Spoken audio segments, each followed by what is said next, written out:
Сәлем достар, бүгін мен сіздерге әжемнің халықтық емдік рецебін үйреткім келіп тұр. Ол үшін бізге 3 бас чеснок және азғантай құйрық май қажет болады. Екеуін де жақсылап майдалап турап аламыз, ұсақтап. Және бұның пайдасы өте көп, ешқандай зиян жағы жоқ. Үлкен кісілерде, жас балаларды қолдана беруге болады. Осылай жақсылап майдалап турап аламыз. Майдалап турайтын себебіміз майы жақсылап шығады. Отход, былайша айтқанда, қалмайды қалдығы.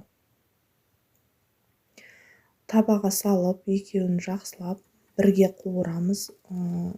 Чеснок және құйрық май қып-қызыл, яғни золотистый цветке айналу керек. Соның соң өшіріп, шағын ғана шыны ыдысқа осылай сүзгіден өткізіп құйып аламыз.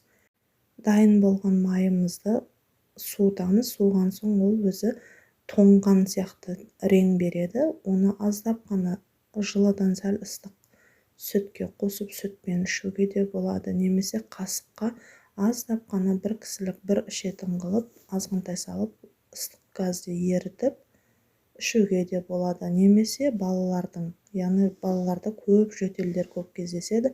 Суықтың бәрі біз білеміз табан арқылы барады. Табанын күнде осылай сықылап, массаж қылып, және қуыққа да жағуға болады.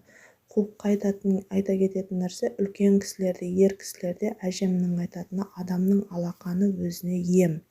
Яғни өзіміздің алақанымызға жағып алып, температурамыз бар ғой, біздің дене қызуымыз қалыпты жағдайда. Яғни соны қуығымызға жағып сықылай берсек, яғни қуық безіндегі суықтың барлығын алады. Ер кісілерде, әйел кісілерде, жас балаларда да суықтап, ішегі суықтап, жиі-жиі далаға көп шықса, осылай жасауға болады. Және де бронхтарын, алдынан, артындағы жауырын жақтарын суықтық жақсы алады. Азғантай, яғни өте жұқа қып жағамыз, себебі құйрық майдың күші күшті. Оны көп жақсақ, бала әлсіреп қалуы мүмкін. Осылай қолданып көрсеңіздер болады. Ешқандай зияны жоқ. Ауырмаңыздар, дерттеріңізге шипа болсын.